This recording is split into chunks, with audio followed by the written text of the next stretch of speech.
వెంకటేశ్వరుడు ఒకానొకప్పుడు ఆ వెంకటాచల పర్వతం మీద వెడుతుంటే ఆదివరాహస్వామి తన కింకరులందరినీ వెంట పెట్టుకుని ఆయన వచ్చారు.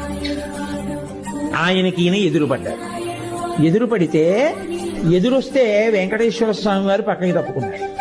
ఆయన అన్నారు, ఈ కొండ నాది, ముందొచ్చిన వాడిని నేను. వెంకటాచల పర్వతం మీదకి ముందొచ్చిన వాడిని నేను, ఈయనెవరు ఇక్కడ తిరుగుతున్నాడని. అంటే వెంకటేశ్వర స్వామి వారు ఆదివరాహస్వామికి ఎదురొచ్చి అన్నారు, కలియుగంలో ప్రజల్ని పాపం నుంచి ఉద్ధరించడం కోసమని మీరు ఒక్కటైనటువంటి స్వరూపంలోంచి నేను ఇక్కడ ఆవిర్భవించాను.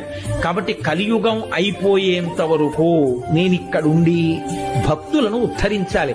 కాబట్టి నాకు ఏదైనా స్థలం ఇవ్వండి అన్నారు.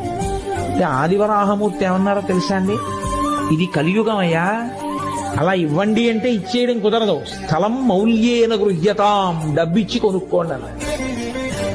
అంటే వెంకటేశ్వర స్వామి వారు అన్నారు, ఇద్దును, లక్ష్మి దగ్గర లేదు, కరవీరపురంలో. కాబట్టి ఏమిమ్మంటారు, ఎలా ఇమ్మంటారు? అందుకని నేను నీకు ఒక వరం ఇస్తాను, ఆ వరాన్నే ద్రవ్యంగా స్వీకరించండి.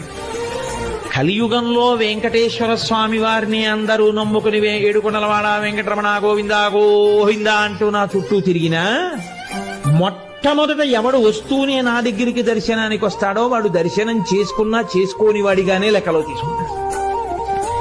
మొట్టమొదట మీ దర్శనం చేసి తర్వాత నా దగ్గరికి రావాలి. కాబట్టి ఆదివరాహస్వామి దర్శనం మొదట చేసిన